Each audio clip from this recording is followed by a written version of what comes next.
Bueno, señores, buenos días y es un placer y un honor el tener la oportunidad de hablar con ustedes, de intercambiar algunas ideas y de empezar lo que creemos que va a ser un proceso de colaboración mutuo muy interesante. Ante todo, yo quiero decirles que eh, yo estoy muy impresionado favorablemente con las actividades de la Fundación Estructurar. He tenido oportunidad de ver algunos materiales por internet, algunos videos y evidentemente la labor de la Fundación es encomiable y para nosotros pues es un honor y una gran satisfacción el poder colaborar en algunas de estas actividades bueno, y tratar de salir adelante con las iniciativas académicas. Lo que a nosotros nos motiva o digamos el interés que tenemos es ver cómo podemos, en primer lugar, la impresión que tenemos es de que el colegio está en un nivel muy alto ya y eso es una gran cosa y un motivo de orgullo para ustedes. Entonces, nosotros opinamos que este es un punto de partida muy bueno para tratar de dar un salto adelante, utilizar algunas de las metodologías punteras que se están utilizando en este momento a nivel internacional y como les dijo Jairo durante la introducción, tratar de colocar al colegio a un nivel puntero. ¿Qué son, digamos, algunas de las ideas que nosotros tenemos en mente? Ante todo, se trata de que el modelo educativo del colegio responda a las necesidades del siglo XXI. Y bueno, estos son términos muy genéricos, pero lo que debemos hacer es irnos a los conceptos básicos.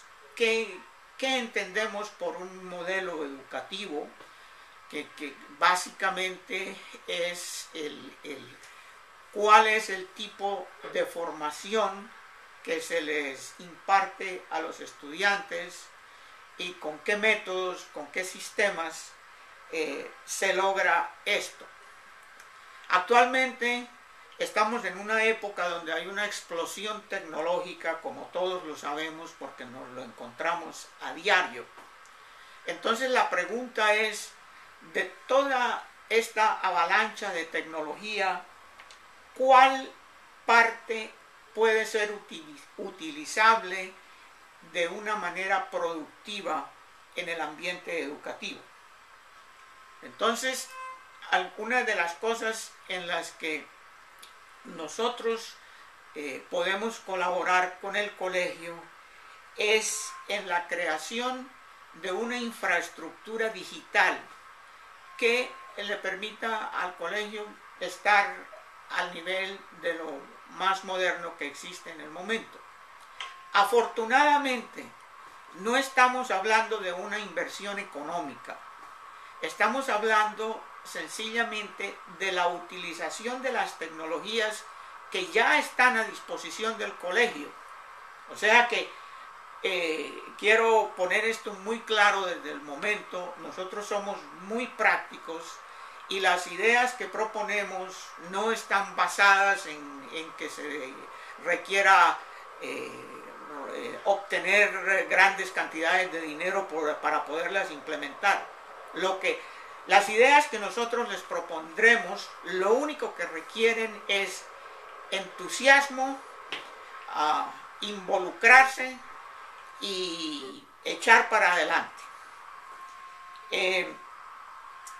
Ahora, otro aspecto que en nuestras actividades está muy al frente es el objetivo de la universidad. No, yo sé que ustedes en el momento tienen el mismo objetivo, o sea, cuando yo menciono algunos de estos puntos, no estoy implicando que no se está haciendo, sí se está haciendo, sino sencillamente es ver qué actividades adicionales podemos llevar a cabo para tratar de que el 100% de los graduados de bachillerato en el colegio continúen hacia una carrera profesional en la universidad. Entonces esto es algo muy importante y es cuestión de ver cómo podemos dotar a los estudiantes de la motivación, del deseo y de los medios que les permitan ingresar a la universidad y llevar sus estudios universitarios con éxito. De manera que estos son los objetivos generales de las ideas que nosotros pensamos proponerles para un programa de salir adelante en este mundo moderno. Como ustedes muy bien saben, actualmente hay una gran discusión acerca de la educación y de cuál es la mejor manera de educar a los jóvenes. Y hay muchas ideas, pero un tema que yo creo que vale la pena reflexionar, estas son ideas nada más para pensar, no significa que tendremos que saltar a cambiar radicalmente lo que se está haciendo, pero sí es bueno cuestionarse algunos de los principios básicos. Entonces, miremos lo que es el modelo de la educación actual. Ese modelo tiene unos principios que nadie los cuestiona, pero a la vez, si pensamos, son principios que no, es decir, vale la pena discutirlos. Uno de ellos es el concepto de que a todos los estudiantes hay que enseñarles lo mismo. Y una de las críticas que hay para el sistema tradicional de enseñanza es eso de no reconocer la individualidad de los estudiantes. Todos los niños tienen que entrar por ejemplo, a cuarto año de primaria y hay un pensum que se lo tienen que aprender a las buenas o a las malas y todos tienen que aprender lo mismo porque ese es el sistema. Entonces, la pregunta ¿es eso lógico? ¿Qué tal si hay un niño que esté muy interesado en las matemáticas, por ejemplo, que quiera profundizar? El sistema actual no le permite eso. Otro niño que está más interesado en la música que en otras cosas, tampoco. El sistema educativo tradicional tiende a apagar los intereses individuales y a cortar a todo el mundo por el mismo molde.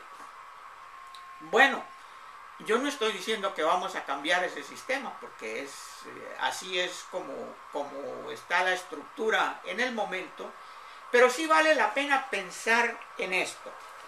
Hay otra cosa, otro fenómeno que es muy interesante tener en cuenta, y es el deseo de los niños por aprender. Actualmente la ciencia del estudio de la mente, la neurociencia, ha adelantado muchísimo y ya se conocen bastante mejor los procesos de funcionamiento del cerebro humano. Y resulta que los niños son como una esponja en términos del conocimiento. Un niño tiene una curiosidad increíble porque esto es una cuestión genética. Entonces los niños lo que quieren es aprender.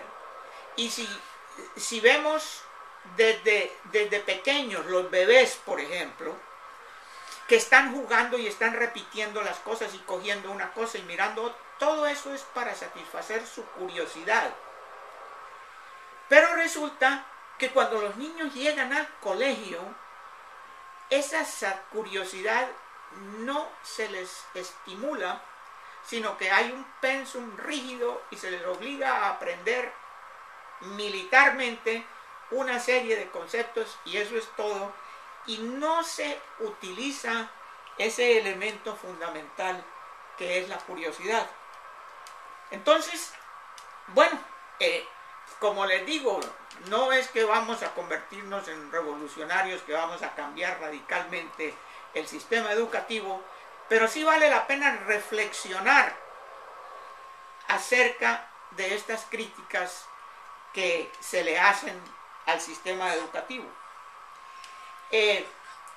Recientemente apareció un video, es una película que son entrevistas a una serie de expertos en educación, más que todo en el ambiente colombiano, que se llama La Educación Prohibida.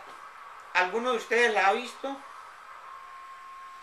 Bueno, yo les estoy enviando a ustedes ahora al terminar esta charla un correo electrónico donde incluyo un documento que son básicamente las notas de esta charla y ahí les incluyo alguna información, entre ellas está una referencia a dónde pueden encontrar esta película de La Educación Prohibida que les recomiendo mucho la vean.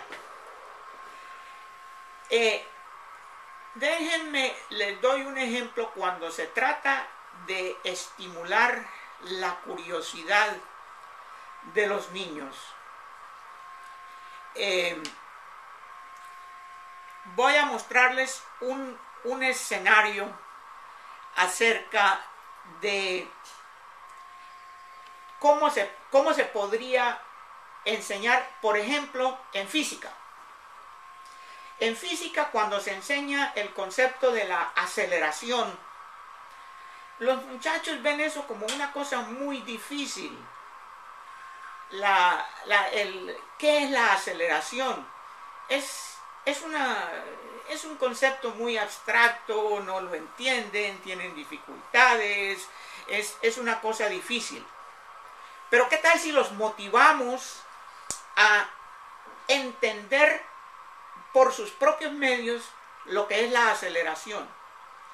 Cuando ustedes saben que en este momento hay un campeonato internacional de carreras de carro que se llama la Fórmula 1.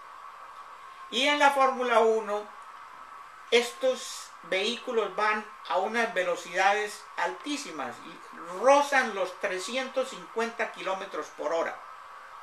Entonces, cuando están en la pista, hay unas curvas muy cerradas, entonces se va a gran velocidad y para tomar la curva hay que frenar y hay que reducir drásticamente la velocidad.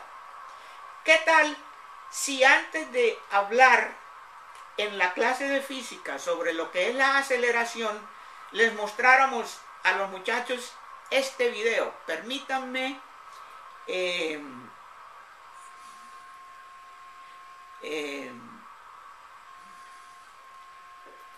mostrarles, si la tecnología nos lo permite,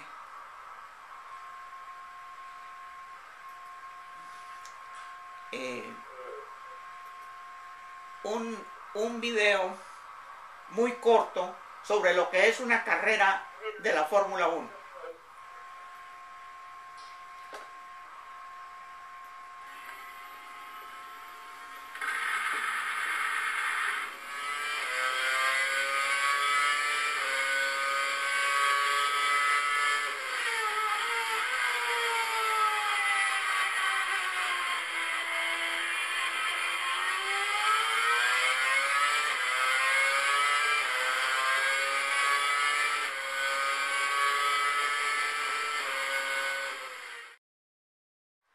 perfecto. Entonces, bueno, lo que yo les decía es que si, por ejemplo, en el caso de la clase de física, donde vamos a estudiar aceleración, primero les mostramos a los muchachos este video de lo que es ir en un carro de carreras y lo que es tomar esas curvas. Entonces, y les hacemos ver que digamos, el vehículo va muy rápido, tiene que frenar a llegar a la curva. Entonces, saliendo de la curva, el vehículo puede ir, digamos, a 90 kilómetros por hora, y más adelante tiene que llegar a 350 kilómetros por hora. Eso es un cambio de velocidad muy rápido que el vehículo debe tomar. Ese cambio de velocidad es lo que se llama la aceleración. Después de haberles mostrado a los muchachos eso, ya hablar de aceleración no va a tener ningún problema. Ya va a ser algo con lo que ellos se relacionan. Entonces, a lo que vamos es que la tecnología nos ofrece muchos medios de tratar de que la educación llegue más a los muchachos, que se relacione con ellos, que les despierte la curiosidad. Bueno, entonces ese es uno de los conceptos. Otro problema que existe con la educación tradicional es lo que se llama el fraccionamiento de la educación.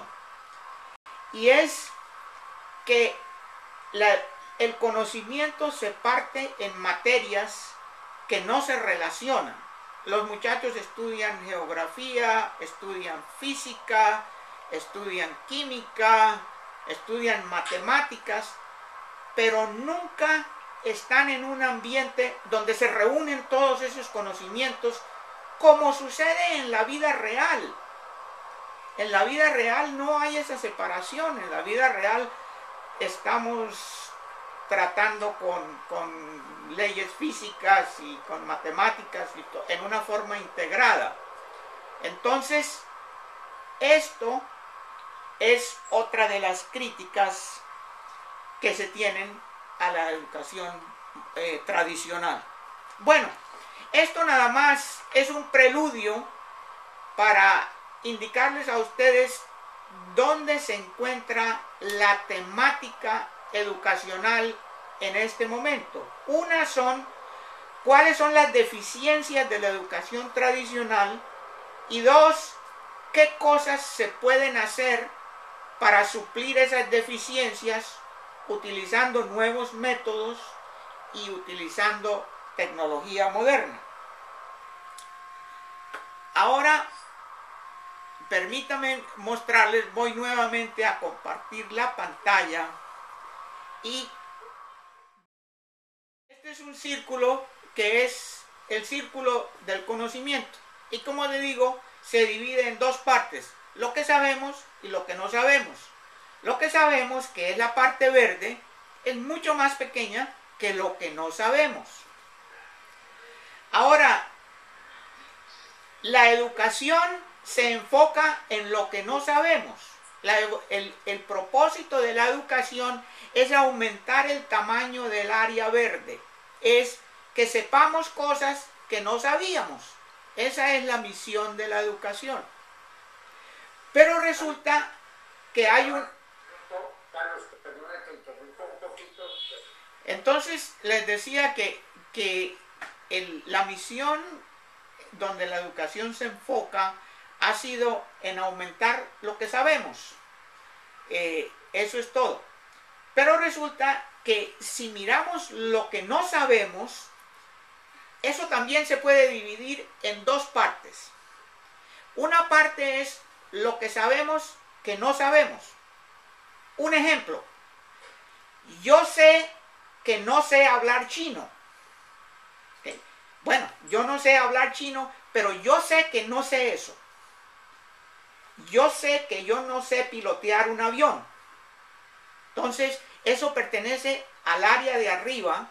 Es la parte de lo que yo no sé, pero que yo estoy enterado de que no lo sé. Ahora hay un área muy grande que es lo que no sabemos que no sabemos. Si, por ejemplo, vamos a un niño de cuarto elemental y le preguntamos si él sabe los métodos de inteligencia artificial que se están utilizando para los carros que se manejan solos, él nunca había oído hablar de eso. No tenía ni idea de que eso existía. Entonces eso pertenece a aquel espacio que es lo que no sabemos que no sabemos. Eso es ignorancia total porque ni siquiera sé que el tema existía. Bueno, en la vida moderna es tanto el cambio que está habiendo que es imposible preparar a los estudiantes únicamente agregando el área verde de lo que saben. También es muy importante agrandarles el área rosada, que es lo que saben que no saben. Déjenme darles un ejemplo. Actualmente hay muchas carreras profesionales completamente nuevas que mucha gente no sabe que existen. Digamos, hay especializaciones en el estudio de la genética, especializarse en el uso de la computación para hacer las secuencias del ADN por medio de computador, y eso es una especialidad. Bueno, la mayoría de los estudiantes de bachillerato no tienen ni idea de qué es esa especialidad, de qué se trata. Entonces nunca van a decir, hombre, yo quiero estudiar esto. ¿Cómo van a querer estudiar ellos algo que no saben que existe? Entonces, una gran labor que puede hacer un sistema educativo moderno es agrandar ese espacio de lo que se sabe que no se sabe. Es decir, informar a los estudiantes de todos los espacios nuevos de conocimiento que valdría la pena en algún momento explorar. Obviamente que dentro de la enseñanza tradicional no va a haber tiempo para enseñarles todas esas cosas. Eso es imposible. Pero sí se puede sacar el tiempo para hacerles saber que esos temas existen.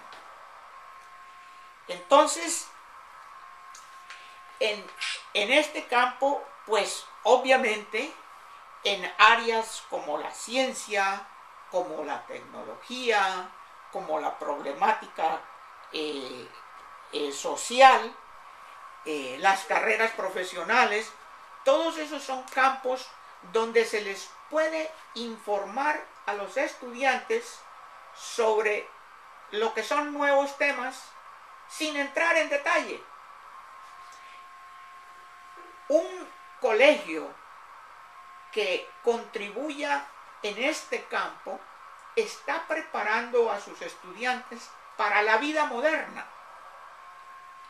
Porque en la vida moderna lo que más cuenta no es tanto las cosas que uno aprendió en el salón de clase, sino si se ha aprendido a hacer autoaprendizaje. Es decir, si se ha aprendido a que uno por sus propios medios explore nuevos espacios. Entonces, si logramos introducir dentro del currículo normal que existe, como les digo, sin ser muy revolucionarios, sin cambiar el currículo existente, pero si logramos introducir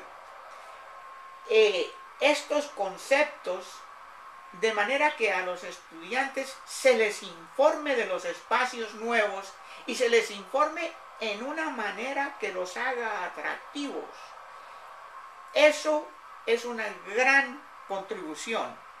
Y nosotros aspiramos a que el colegio pueda evolucionar en esa dirección y logre convertirse en un modelo de referencia para otros colegios al nivel de Bucaramanga, al nivel nacional y al nivel internacional. Porque no nos olvidemos de que estamos en un mundo globalizado y la comunicación entre uno y otro país ahora es una cosa muy fácil. Bueno, entonces ese es otro de los conceptos que son base de las propuestas que nosotros pensamos hacerles a ustedes para dinamizar y modernizar la enseñanza en el colegio.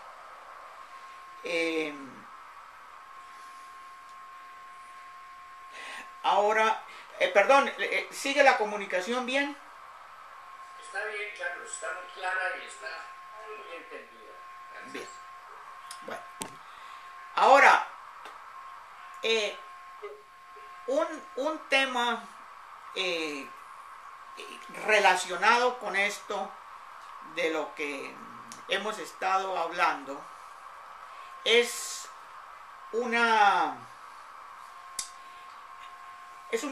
tema de discusión que existe en el ambiente educativo a nivel mundial. Esto ya lleva unos 10 años de estarse discutiendo. Y es el hecho de cómo lograr que la educación sea más relevante para lo que son las profesiones modernas, para lo que son las necesidades profesionales del mundo moderno. Porque existe la queja, por ejemplo, en las industrias, de que los estudiantes que salen de los ambientes educativos, tanto de bachillerato como inclusive universitarios, no están como sincronizados con lo que es la dinámica del mundo moderno.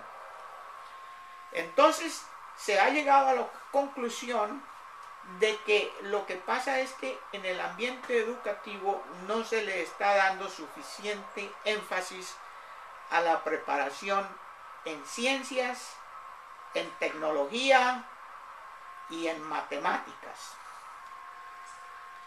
Entonces, de allí se creó un término, porque en el ambiente norteamericano a ellos siempre les gusta tener palabras cortas para definir las cosas. Entonces se creó un término que se llama STEM, es S-T-E-M. Y cuando se habla de STEM, lo que se está hablando es de la integración de ciencia, tecnología, ingeniería y matemáticas. Bueno, el tema de STEM en este momento es un tema fundamental de educación en los colegios, en las universidades, a nivel de gobierno, tanto en Estados Unidos como en Europa y también en Latinoamérica. Y la cuestión es cómo logramos darle un énfasis a la educación que esté orientada hacia el STEM.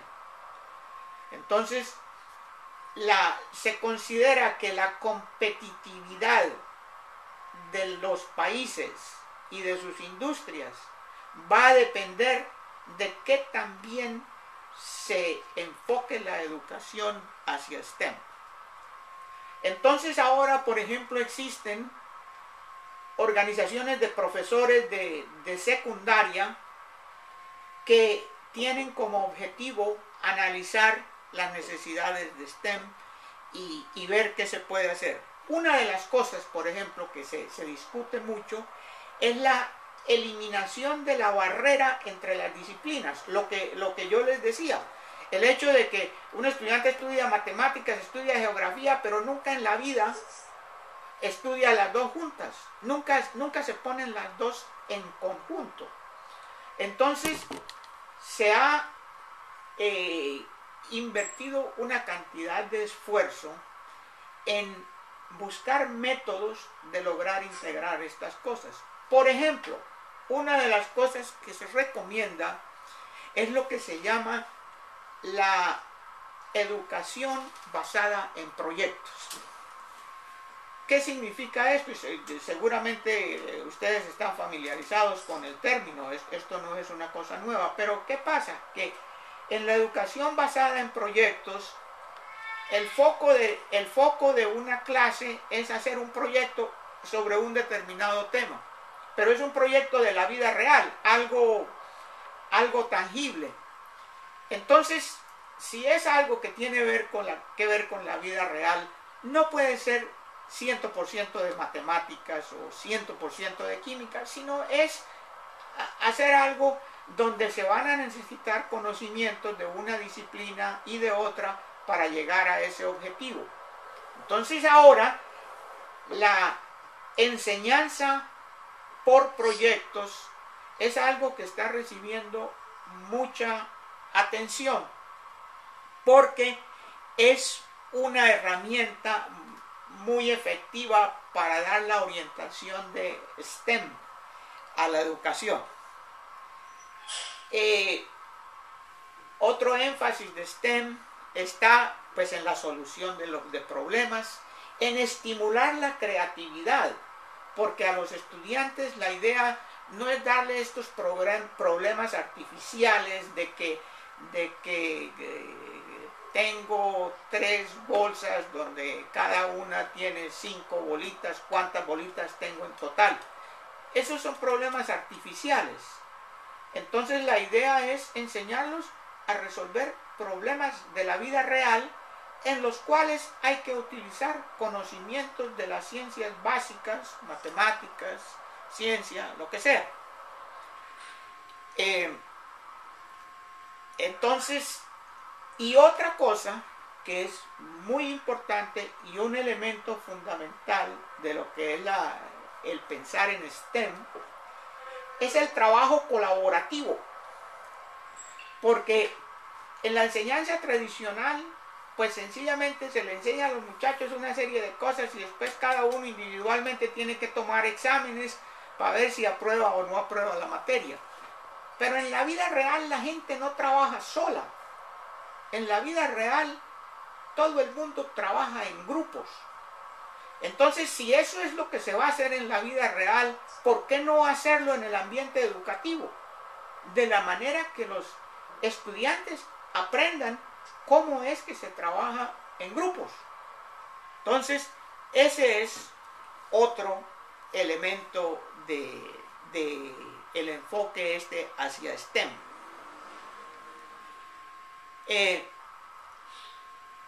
Permítame darles una breve lista de lo que son algunas de las actividades que se están actualmente realizando en este campo de STEM. Por ejemplo, ya hay muchos colegios donde se nombra una persona como coordinadora de actividades de STEM. Entonces este coordinador sencillamente es una persona que se informa muy bien acerca de qué está pasando en STEM, qué herramientas hay, qué recomendaciones hay, y le comunica eso a sus colegas profesores. Les mencioné anteriormente que hay asociaciones de profesores que están dedicados al desarrollo de STEM. El currículo se está reformando para responder a estas necesidades.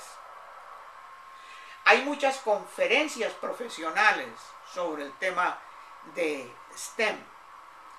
También muchos colegios están empezando a trabajar con industrias para introducir una perspectiva práctica a la enseñanza.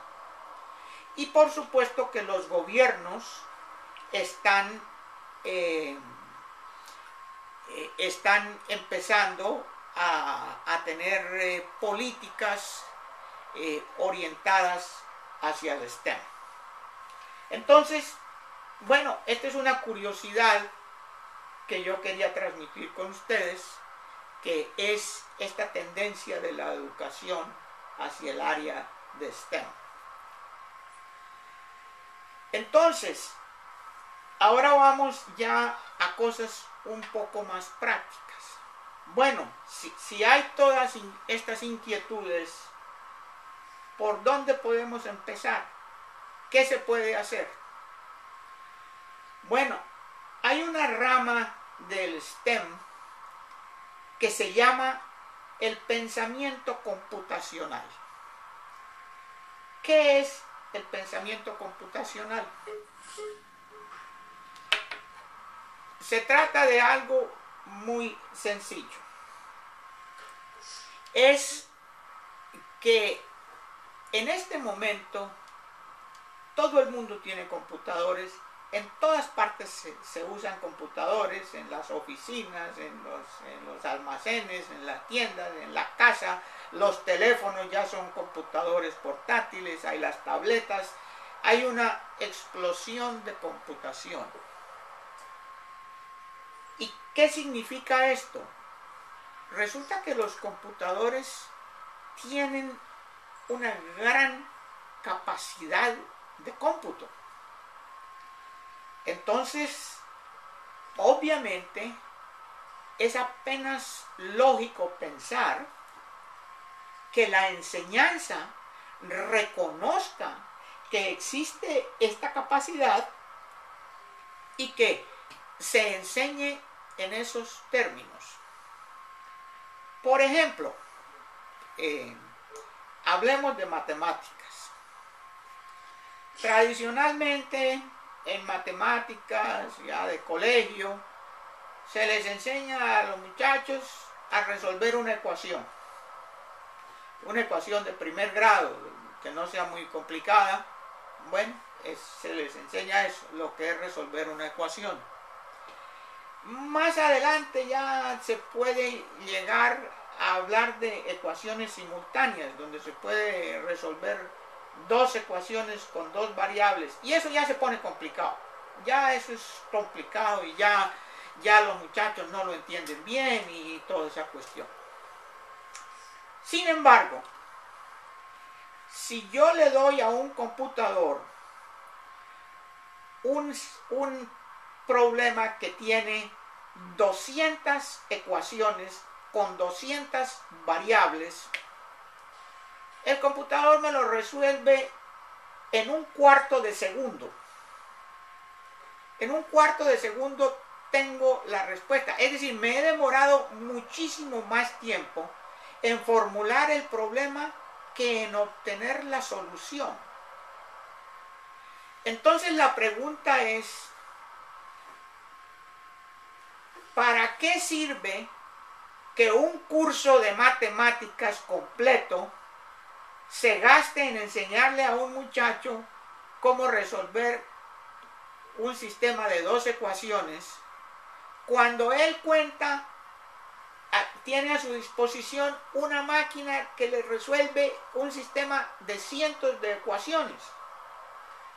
Entonces, lo que hay que pensar es en enseñarle al muchacho a formular un problema complejo, porque la parte de la resolución hay una máquina que la hace. Entonces, el estudiante puede pensar a un más alto nivel. Yo les hago una confesión personal. Yo estudié ingeniería con mi colega Jairo Vargas en la UIS. Nos graduamos en ingeniería eléctrica. Después yo hice varias especialidades. En el momento, a mí se me olvidó dividir. Yo hace unos días por ensayo traté de hacer una división y me tranqué en la mitad. ¿Por qué? Porque a través de toda mi vida profesional nunca tuve que hacer una división a mano, porque contaba con computadores que me permitían hacer cálculos muy complejos, donde yo solamente tenía que pensar en la formulación del problema, no en la mecánica de hacer los cálculos. Entonces, No es que yo esté diciendo que no se les enseña a los muchachos a dividir, pero lo que estoy haciendo énfasis es en el hecho de que existe una herramienta muy poderosa que es el computador. Entonces, el área de pensamiento computacional, su objetivo es integrar a la manera de pensar la noción de que existe una herramienta muy poderosa que es la computadora, que nos ayuda a resolver problemas. Vamos a ver una definición. No hay una definición completa, pero más o menos cuáles son los elementos del pensamiento computacional. ¿Se ve la página que puse en la pantalla? Correcto, Carlos, sí. ¿Se puede leer? Sí. Bueno, Sí, Carlos. entonces, algunas de las elementos, componentes del pensamiento computacional son la creatividad. Entonces, es pensar sin muchos límites, porque darle más énfasis al análisis lógico de los problemas que a la parte mecánica. El pensamiento crítico, otro aspecto muy importante, y eso es algo en lo que no se hace énfasis actualmente en la educación tradicional. La educación tradicional se hace mucho énfasis en aprender y recordar, aprender y recordar, aprender y recordar para después poderlo recitar en el examen. Eso es. Pero el pensamiento crítico es un elemento fundamental para el éxito de la vida moderna, que un estudiante aprenda el concepto de no aceptar nada porque lo dice alguien que tiene autoridad, porque toda la vida les estamos dando en la cabeza que hay que hacer ciegamente lo que dice el profesor porque el profesor sabe más y ustedes no tienen por qué cuestionar las cosas. Cuando es muy importante para la creatividad que los estudiantes aprendan a cuestionar. Cuando alguien les diga algo que puedan decir, ¿qué evidencia tiene usted para decir eso? Demuéstreme que lo que está... Se está cortando un poquitito las frases. Entonces, como les decía, este concepto del pensamiento computacional es uno de los componentes del énfasis en STEM. Y nosotros personalmente recomendamos para el colegio el que empecemos a tener actividades en el área de pensamiento computacional.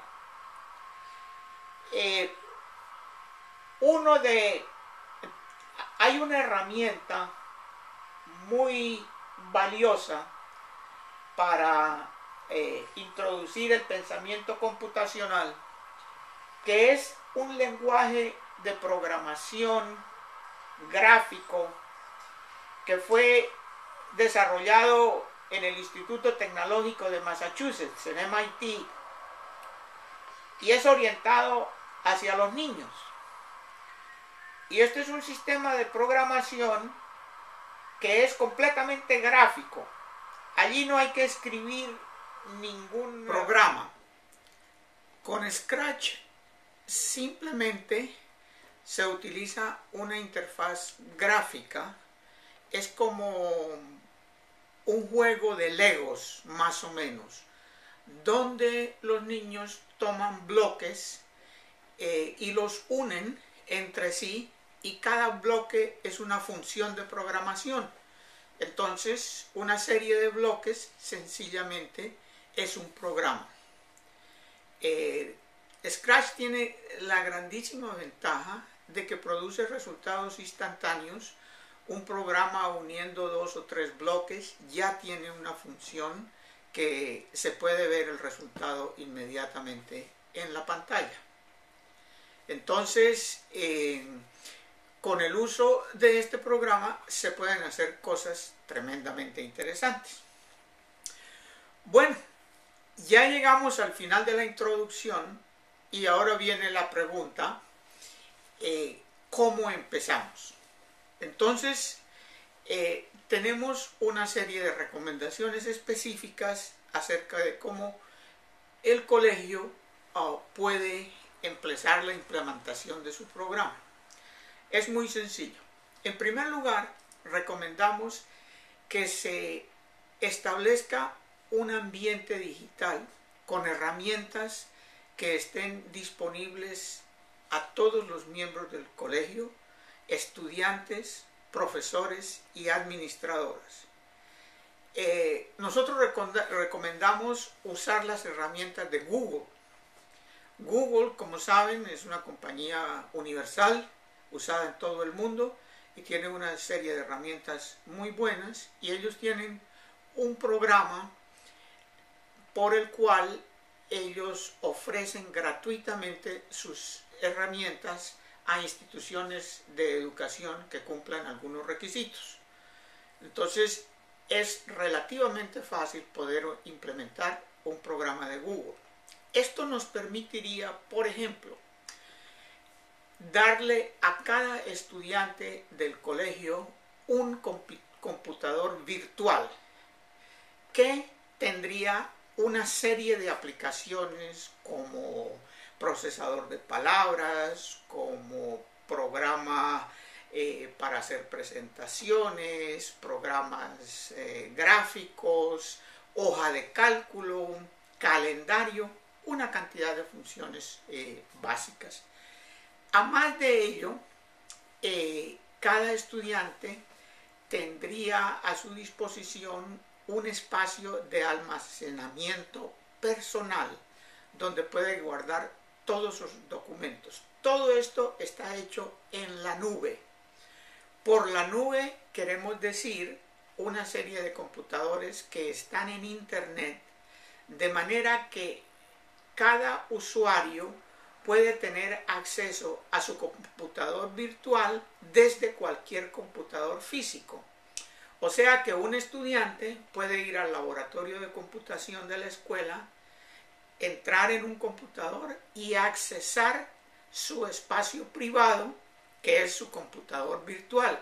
En la misma forma, cuando llegue a su casa, si en la casa tiene un computador conectado al Internet, puede hacer lo mismo, o en un café de Internet, o en casa de un amigo. O sea que ese computador virtual con todos sus datos estará disponible desde cualquier computador, cosa que es de gran ventaja. Entonces, ese sería el primer paso y nosotros estamos dispuestos a guiar el colegio en la implementación de este ambiente de Google. Además de eso, recomendamos que se establezca un profesor que sea el coordinador de STEM. Sencillamente lo que esto significa es que sea una persona que se informe acerca de lo que está pasando en el mundo de STEMs, cuáles son las iniciativas que se están llevando a cabo, dónde hay recursos para obtener información, obtener guías para profesores y cosas de ese tipo. Además de eso, recomendamos que se inicie un plan para entrenar a todos los estudiantes del colegio en el uso del idioma Scratch. Esto es una cosa que se puede hacer muy fácilmente, ya que en máximo media hora un estudiante puede ya estar en capacidad de hacer su primer programa en STEM. Ya después el reto es en cómo encaminar esa actividad hacia un fin educativo, un fin que los oriente hacia el ambiente de STEM. Y bueno, otra recomendación que hacemos es que se haga un programa a largo plazo de orientación hacia STEM, porque esta área de STEM es muy amplia, es donde toda la educación está recibiendo el máximo énfasis en el momento, y es muy conveniente para una institución educativa poder tener un programa a largo plazo que indique los diferentes pasos que se van a seguir para orientarse hacia el área de STEM. Bueno, esto es todo. Muchas gracias.